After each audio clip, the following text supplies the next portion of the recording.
ኣብ መንጎ መንግስቲ ኢትዮጵያን ትግራይን ዝተጋደደ ወጥሪ ክሃድእ ዝሓትት ጻውዒት ዘላቕ ሰላም ቀሪቡ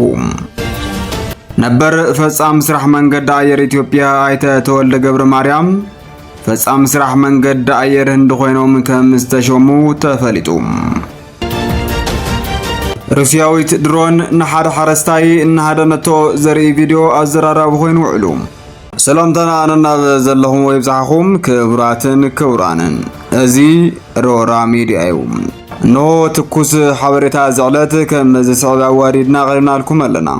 ካብ መባእታ ክሳብ መወዳእታ ዝምድላው ሓቢርኩምና ክትጸንሑ ብኽብሪ ንዕድም ሰናይ ምክትታል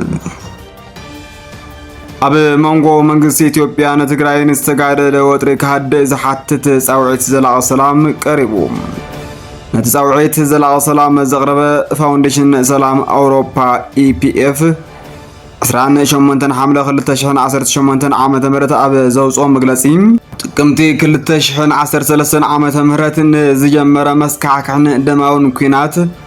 ዘሰዓቦ ኩሉ መዳያዊ ብርሰትን ኣዘኻኺሩ ጥቅምቲ 2013 ዓመተ ምህረት ዝጀመረ እዚ ደማዊ ኩናት ህይወት ብርክት ዝበሉ ወገናት ቀጢፉ ሚልዮናት ተፈናቂሉ ወሰንቲ መሰረተ ልምዓት ዕንዩ ኣብ ቀርና ኣፍሪካ ዝኸበደ ሰብኣዊ ቅልውላው ፈጢሩ ክብል መግለጺ ፋውንዴሽን ሰላም ኣውሮፓ ኣብሪሁም ስለዝኾነ ድማ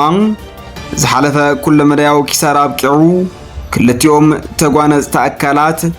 ወጥሪ ካብ ዘጋርድ ዝኾነ ይኹን ዓይነት ስጉምቲ ተቆጢቦም ንዝኸተምዎ ስምምዕ ሰላም ፕሪቶሪያ ክግዝኡን ኣፈላላዮም ኣብ ዙርያ ጠረጴዛ ክፈትሑን ኣተሓሳሲቦም ነበር ፈጻም ስራሕ መንገዲ ኣየር ኢትዮጵያ ኣይተ ተወልደ ገብረ ማርያም ፈጻም ስራሕ መንገዲ ኣየር ህንዲ ኮይኖም ከም ዝተሾሙ ተፈሊጡ ብሔራዊ መንገዲ ኣየር ህንዲ ኤር ኢንዲያ ነዊሕ እዋን ከጋጥሞ ፀንሐ ኪሳራን ምቕራፍ ጻዕሪ ገብር ኣብ ዘለሉ እዋን ነበር ፈጻም ስራሕ መንገዲ ኣየር ኢትዮጵያ ኣይተ ተወልደ ገብረ ማርያም እዚ ሓላፍነት ዝተረከበን ትኸውን ነቲ መንገዲ ኣየር ናብ ዝሓሸ ብራኸ ክመርሖ ከም ዝኽእል ብብዙሓት ተፅቢት ይግበረሉ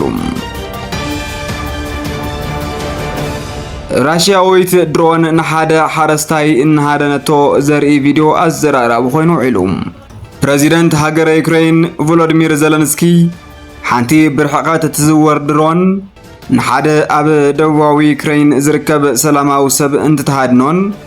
ንሱ ድማ ካብኣ ከምልጥ እንትሃድምን ዘርኢ ቪድዮ ኣብ ማሕበራዊ ሚድያ ኣካፊሉ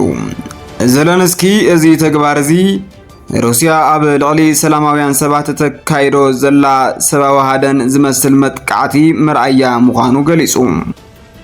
እቲ ቪድዮ እታ ድሮን ኣብ ሓደ ጎደና ኸርሰን ንሓደ ኣሕምልቲ ዝሸይጥ ሰብ ክትስዕቦ እንተላ የርኢ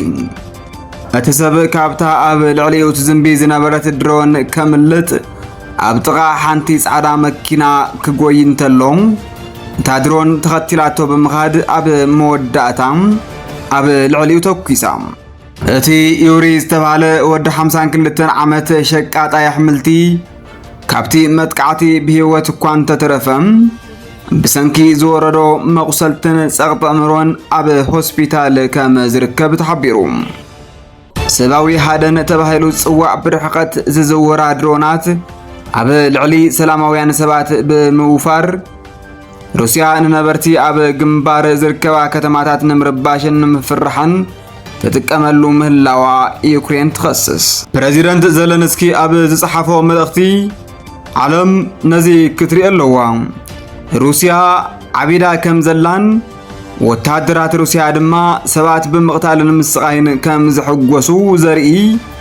ኩሉ መርትዖታት ክትዕዘብ ኣለዋ ክብል ኣተሓሳሲቡ ሚኒስትር ጉዳያት ወጻኢ ዩክሬን ኢንድሪ ሲቢሃ ብወገኑ እቲ ቪድዮ ጭካነ ዝመልኦ ናይ ውግእ ገበን ዘርእዩ ክብል ከሲሱ ክቡራትን ክቡራንን ንሎሚ ሒዝናልኩም ቀሪብና ዝነበርና ትኩስ ዕለታዊ ሓበሬታ እቲ ክትከታተልዎ ጽንዓኹም ይመስል ነይሩ ንምክትታልኩም ካብ ልብና መስግን بغصالنت مدباتنا قلطيفهم كبصحكم نز channel حدشت زخونكم سبسكرايب نبرات دما لايك شير بمغبار مسانا خونم اب قصالي بخال مدلاو كساب نراخب سلام